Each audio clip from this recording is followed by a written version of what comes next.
of, if you will, a yes or no. Do you agree that this country has a problem with, or danger, if you will, from private unauthorized militia groups? Yes or no? Yes. Director? I can't hear you, Director. My apologies. Yes. Thank you. Okay. Now, it's also my understanding that under federal law, there is no criminal or civil statute that prohibits the existence of private militia groups. Should we have a law that prohibits unauthorized private militia groups? There is now no federal law, no criminal or civil statute with regard to unauthorized private militia groups. Can I get each of you to comment on that, please? I will. I'll start, Madam Chairwoman. Your question actually hits at a core issue, because part of the challenge in addressing domestic violent extremism is being able to distinguish between behavior that may be constitutionally protected under free speech and assembly rights, and that behavior which is tied to violence, to illicit activity. And so simply joining a group may not be unconstitutional or illegal, but joining a group that has the intent to commit violent acts is. And what we have to do is make sure that we have the information, the intelligence capabilities, the investigative abilities to be able to distinguish between an individual or group's actions that may be constitutionally protected speech, and when that transition to be illegal or violent behavior. And as it relates to militia groups, that's exactly the point. Mm-hmm. And do you believe that, just further question here, and then I'll want to hear from the director. Do you believe we have the tools, the intel analysis, or what we need to be able to identify the nature of the group that proclaim they are patriots or whatever they are, and then they, and anyway, I'm just trying to get at that core issue. Do we have the capability to be able to discern with these groups?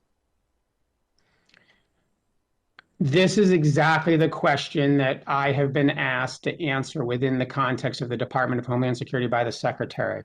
My sense is that we have a lot of the tools, but we need to be ready to use them differently. Okay.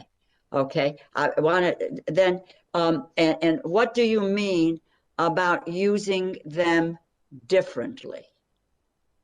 So one example includes how we monitor and evaluate online content. Across the federal government, multiple federal agencies operating under different authorities have the ability to monitor what occurs in the online space.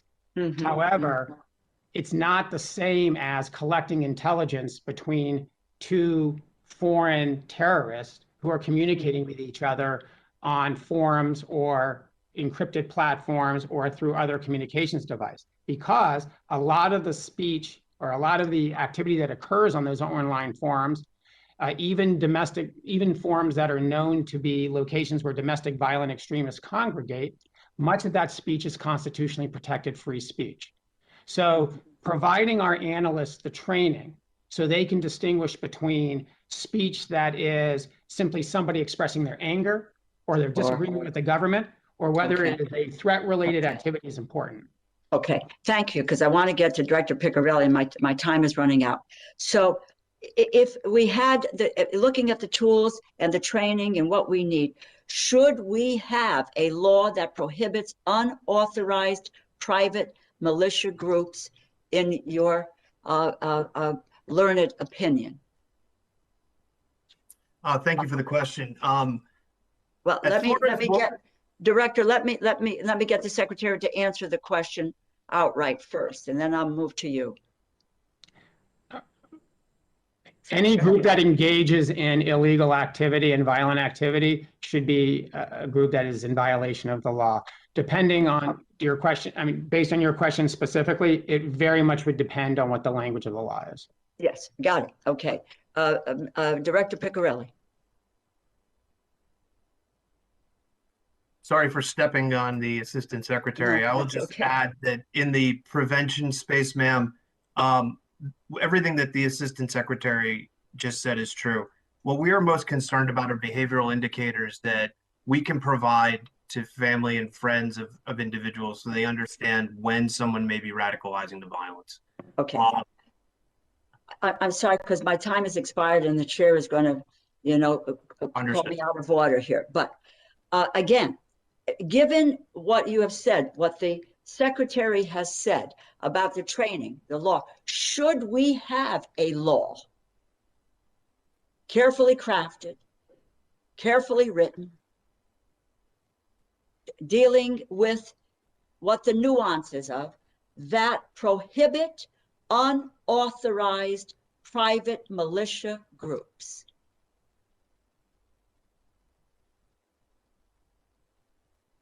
I believe the Assistant Secretary already answered that, so I'll defer to him in case he has any additional comments.